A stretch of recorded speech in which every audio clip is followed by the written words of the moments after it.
Hi, I'm Barb from the Barb Smith Suicide Resource and Response Network.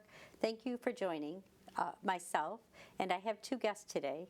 Ann Kennelly, the co-chair from Walk for Hope Depression and Suicide Awareness Event, and Mark Schramke, who is one of our participants. So before we talk to you about both of them, I'd like to just introduce a little bit about our network and a little bit about what we do and who we are, and then we'll move over and talk about the Walk for Hope. So our network has been in the community for about 34 years, and our mission is to prevent suicide through education, advocacy, connection to resources, and to care for people impacted by suicide. Basically what that means is our role and our goal is to help bring suicide awareness and mental health awareness to our community through education programs and trainings. Our advocacy is I'm a voice on the Governor's Suicide Prevention Commission, hoping to make changes for the state of Michigan and how we care for people who are struggling with their mental health and thoughts of suicide. The aftercare is really about anyone who has been impacted by suicide. We have an ongoing support group as well as outreach. So a lot of the programs that we offer are really about prevention and aftercare, and our hope is that we remove the stigma around mental health and to really encourage people to reach out, ask for help for themselves, but also to recognize when there is a concern and to allow people to feel comfortable and confident in having that conversation. For myself and the guests that we have here today, let's talk about our walk and some of the events that we offer, and then we'll talk about what can we do as a community. So Ann, you want to introduce yourself for a bit? I am Ann, the co-chair for our Walk for Hope event that will be held this year, August 4th at Saginaw Valley State University. This is our 22nd annual Walk for Hope, and we're really looking forward to hopefully having no rain this year. That'd be awesome. Yes. How about you, Mark? My name is Mark Schramke. I was a participant last year in the Walk for Hope. My family was affected by suicide after my youngest son passed away, and we've gotten involved with it, and we're going to continue to support it and keep people out getting the word out. Okay, so Nathan was your boy. Nathan, yeah. Yes. Tell us a little bit about Nathan, and is that the reason you came to our to meet and how our paths have crossed? Yes. Nathan, he was a 17-year-old Swan Valley High School senior this year. He was a great student, had great friends, came from a good family, and he just didn't reach out to anybody and ended up passing away from suicide. Okay. So I always encourage people, right, to this bad thing happened, and now what do we do with it, right? Because it takes so much just to put one foot in front of the other. So how hard was it to come to the walk for that first time and to really walk into that space where other people, you know, would we have 1,500 people last year? What was it like to really come to those gates and just be part of something like this? It was really emotional, but it also helped feel more connected to Nathan. A lot of his friends also participated in the walk, and of course they're going to actually the crew is going to be bigger this year in the walk. We have more people that are going to walk. So, but yeah, it definitely feels like we're bringing some good out of a bad thing that happened. Yeah. And like that's such an odd word, isn't it, when we think about surviving a loss to suicide, that something good happens because of it, but it's really not like good or great. It's just like, what are we going to do with this, and how can your family and his friends really come together to be a voice for him when at one point he didn't feel like he had a voice? Is that sort of what that feels like? Yes, absolutely. Yeah. Yep. So the more people that we can bring awareness to, the more we get the word out, the better it's going to be for everyone, for sure, because so many people don't know where to turn to. Yeah. So part of what you have done as well is you've really embraced our network, and you know, I'm always sad for the reason why we have to meet people. You know, sometimes it's not good when our network has to come into your life, so we really want to do more upstream with prevention and education. But when you met our network, what were some of the things that you feel were a benefit One was talking to people that have dealt with the same situation that we have was probably the biggest benefit. And before this, I didn't know the programs that were available. There's a lot of great programs through the network that people could use, and I wish I would have known of some of these sooner. I did spend a career in public safety. I was a fire chief for 30 years, and I didn't even know that these programs were available. So. Yeah. And that's one thing I'm really proud of you for, is you've really kind of embraced the idea of, I'm going to do something to honor my son and his life. And you told me many times that he was just a great, caring kid, lots of fun, hard worker, dedicated to friends, very loyal. And part of this is you come out and you've done trainings with myself, with the firefighters, and in the schools. And that's really one of the other ideas that we have with our network, is let's get out and do some prevention so we have less aftermath. And I think you have seen really the value in it. And there are times when you have said, I wish I would have had this information. Right. You know, would it have changed something? We don't know, but probably. I mean, do you believe that after you've heard? It definitely would have put us on the right track. Yeah. What's one thing that you would like another parent to know that maybe you didn't know before? And I always say, and then now it's like we have to know. What's one thing that you wished you would have known? We really didn't notice the warning signs, and probably if we would have been able to catch in on some of those key points, probably would have made a difference. Or if his friends would have caught in on those key points also. Yeah. He had good friends. He had really good friends. He had really good friends, and we always say afterwards is, why didn't you just reach out to one person? Or, you know, how hard is it to ask for help? Yep. Right, and I Yep. think that's a really hard question to ask, is how do you ask for help without having shame, right? Right, and that's part of the problem, is that people need to be able to reach out. A lot of people think it's a weakness, but it's really not. If you're reaching out, it's a strength, and you can just grow from that and keep things going in the right direction, because that's what people need to do. They need to speak up and say, you know, I have a problem, you know, what can I do to get help? So from a kid's perspective, or teens, we think about it in, okay, it's ask for help, but you as a firefighter, that was hard for you to ask for help. Number one, from the man's perspective, and as a first responder, like, you are used to being the helper. And maybe 3 years ago, would have you thought this was an important conversation or a training? We talked about that. It's Right. like, would I have been interested in it? Because not me, not my family, not my kid, right? Not another firefighter. We don't do that. But you see it differently now, don't you? Oh yeah, absolutely. Yeah. And I know we've brought a lot of light to a lot of people that never would have looked at this before. Yeah. Yeah, I'm very proud of you, because there are times we've done trainings and you were right there to answer the questions and to remove that stigma, and allowing even first responders, like, it's okay to ask for help, guys. Like, we all need it sometime in our life. Absolutely. Yeah. So, Ann, let's talk a little bit about what brought you to doing the walk, except for now that you're co-chairing, but when was your first experience with the walk? My first walk was back in 2017. My husband and my daughter, who struggles with her own mental health, and my best friend, just the four of us, went to the walk, and it was our first year at Northwood. And it was the most emotional yet amazing event.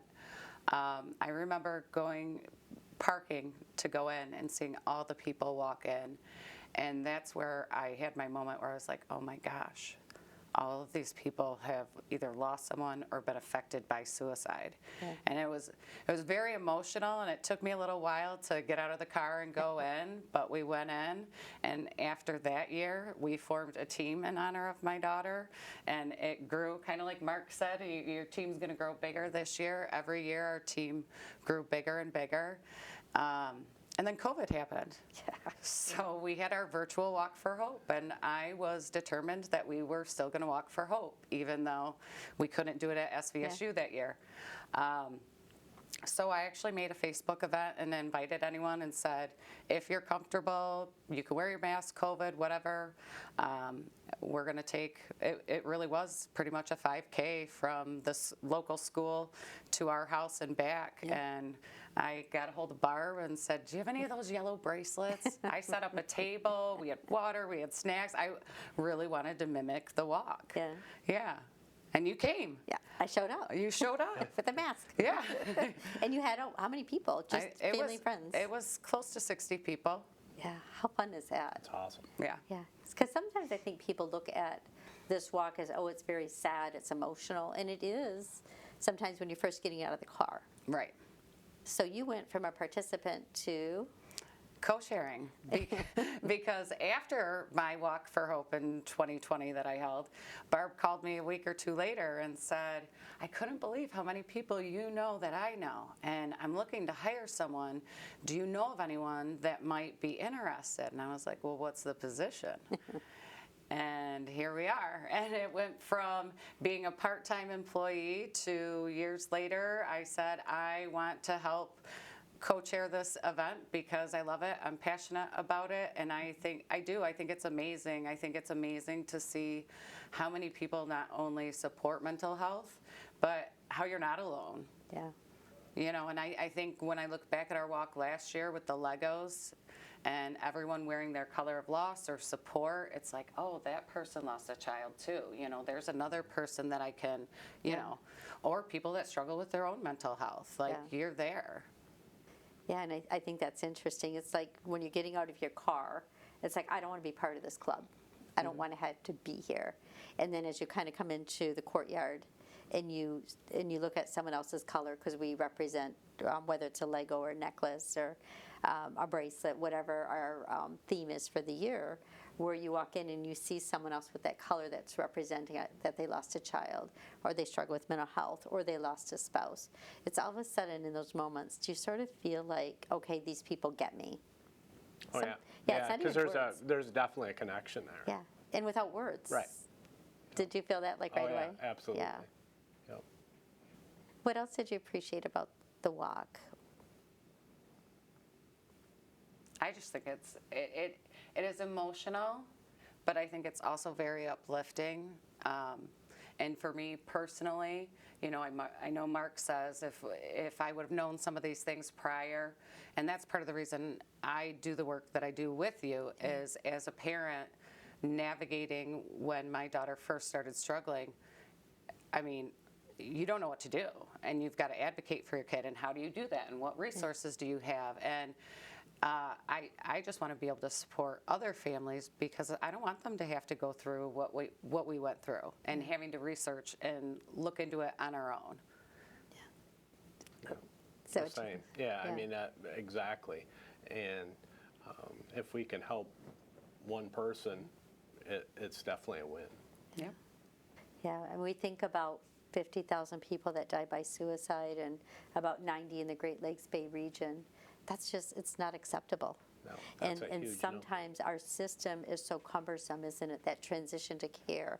It's not easy to always get help for someone, and it's not always at appropriate times. But I think the more we do this work and the more we talk about it, we realize we can call 988.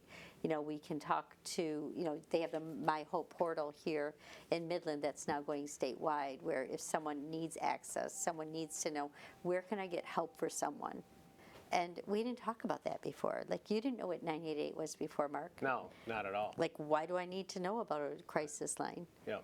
And why do I need to understand mental health? Because many people struggle with mental health, but no one wants to talk about it. Right. And that's wrong. People need to talk about it. Yeah. Because it's just like your physical health. If you're having emotional issues, you need to stay on top of that just like you do your physical health. Yeah.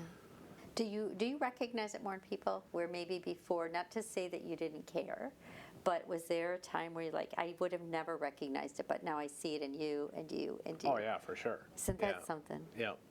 And I'm, you know, quite medically trained and never saw it before. So. And how much training in your field did you get? I think this is good for audiences to know. I was a firefighter EMT. Uh-huh. So How much training did you get on suicide or mental health? none. None. And that was what, 40 years in the field, 30? 30 Yeah. years in the field. Yeah. Yeah. That's a problem, isn't it? Because it wasn't out there. You know, Yeah. people never talked about it. It was always, if it happened, it was always kept quiet and hush hush, Yeah.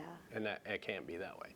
It can't be that way, right? We learn about cancer, we learn about diabetes, and we learn about heart attacks. And, you know, it's the second leading cause of death in our kids and 10th leading overall. It's a problem. Yep. And I really have hats off to both of you. And I think it's important we talk a little bit more about what to expect at the walk-in. So, yes, with the walk, like we said before, it is held on August 4th at Saginaw Valley State University. And the doors open at 8:30 a.m. You can check in, you can register. We ask that you pre-register, but there will be registration available on site. That starts at 8:30, and then opening ceremonies is at 10 a.m. However, in between that time, we will have, I'm going to guess right now, probably 40 to 45 resource tables available. And that includes, we're going to have a slushy truck, we're going to have Baines Apple Valley donuts, we're going to have cotton candy, and then local resources. So opening ceremony starts at 10 a.m. We'll have some guest speakers, and then we'll start the walk approximately around 10:30 a.m. Where there's runners and walkers, and it's untimed. And then there will also be raffles and live music and a silent auction. Yes, yes. So it can be sad trying to get out of your car. I always say the longest walk from that parking lot to get into the courtyard. But once you're in there, there is a lot of energy. Yes. And there's hope. So can you do like individuals? So if one person just wants to come by themselves, is that okay, or do they need to have a team? Yes. So you can register, and I'll give you that. If you go to our website, srrn.net, there's a Walk for Hope logo, and you can click on that, and that will take you to the registration site where you can choose to register as an individual, or you can join a team, or you can start a team. So there's lots of options, and I know Barb always welcomes everyone to join her team if they don't have a team or want to start a team. She is Team Flutterby's. Yeah. But yeah, you register there, and then we ask that you invite friends and family and fundraise. This is our biggest fundraiser for our network, being a nonprofit, and to be able to continue doing the work that we do, the prevention trainings that we talk about, the outreach. I think that's worth noting, right? I think sometimes people think, why do you need money? Well, we have a staff of 4. We have the resource phone line that we also use 24/7. It's not an emergency, but we are there to talk. We also offer, we did 100 trainings last year, trained 16,000 people. And so that money also helps offset the cost of the trainings, because the more people we train, the more we're upstream. So we offer trainings in high schools and middle schools and workspaces and places of worship. So the money that we raise, all the profits, goes back to help with all of our programs that we offer, as well as just to ensure that we keep doing the work that we do. And if we're going to expand, because the need is greater than ever before. Yep. Right, this is the highest rates of suicide, the most we have seen with anxiety, depression. So if we're going to meet the needs of the community, we're going to need more people involved, which takes more of the money. But if someone can't fundraise, what happens? You still come to the walk. Yeah. You still come to the walk. You join us. You spread awareness. We do ask that you share it on social media. We would love to have over 2,000 people this year, I'm going to say. Yeah, we started off with 300, and now we're up to 1,500 with a goal of 2,000. Yeah, so if you can't fundraise or you're not able to, you don't have to fundraise a certain amount of money to come. It doesn't cost anything to come. You can register for free, or there's another option to register and purchase a shirt. Why did you pick these shirts? Well, last year is the first year in 21 years that it has rained at the walk, I'm told. And this year, when designing the shirt, I said to Barb, I'm like, what about Stronger Than the Storm? And go with the rainbow theme, because last year was wet and cold, but we still had a good turnout, and people stuck around, and this year's going to be bigger and better, I think, and no rain. Yeah, no rain. That's not acceptable. So we do opening ceremonies, opening statements. So we'll have guest speakers, people who have a lived experience. Um, and then we have our band with the live music. And then at the closing, we'll do our raffles. And we always do some type of a closing ceremony to bring everyone together in the courtyard. Yeah. The T-shirts are for sale on the website. You can personalize them? Yes. Tell us about that. So T-shirts are $20, no matter what size. And then if you want it personalized, like Barb's, for example, will say Flutterby's on the back. That's an additional $8. So you can get them for just $20. You can get them personalized. If you're not able to attend the walk and you still want to purchase a shirt, there is an option to go online and just purchase the shirt as well. Mark, tell us about your team. My team was made up of mostly high school kids and hockey players because Nathan was a hockey player. So, yeah. And a lot of those kids came and helped set up yes, they the did. walk last year. Yeah. What's the name of your team? Ninja Nate, Ninja Nate. Tell us Yeah. by Ninja Nate. because they used to call Nathan the ninja goalie, so we ended up calling him Ninja Nate. So So you named your team to represent. Nathan. Yep. Nice. Yep. Okay. Any last minute statements or messages that you would like to give to people listening today? My is you're not alone. If you're struggling, please reach out to someone so we can get you on the right track to get some help that you need. Thank you. Yes, and I would say I think Mark's messages are very powerful, and you've been open and sharing your story. And the more we share our stories, the more people are likely to reach out to us. I have the same thing happen to me where a lot of people know about, prior to me even working with you, know about my daughter's struggle and would message me privately. And the more we talk about it, the more people are going to come forward. And I just think it's important that we destigmatize it and say that there is help available and that it's okay to not be okay and it's okay to ask for help. And you're not alone. And when you come to this walk, you realize how not alone you really are. I love that. So go to our website, srrn.net, to look how to register, to join a team, be the team, or just donate, or just really support us by promoting it. Also, if you're struggling right now, call 988. It's a 24-hour day, 24 hours, 7 days a week. They will help you diffuse, kind of help you figure out what to do with your hurt. So 24 hours a day is 988. Please join us. And what we're going to do is we are going to scroll the video from last year, just so you have an idea of what happens at the walk, what might you want to participate in, and what you can expect. So sit back, watch last year's video, and it'll be Walk for Hope 2021, and now we are in 2022. Yes, the 22nd annual Walk for Hope, yes. So check out the video, and we hope to see you August 4th. If you have any questions, feel free to check out our website or email info@srrn.net. Thank you. Enjoy. Say, does that star-spangled banner yet wave o'er the land of the free and the home of the brave?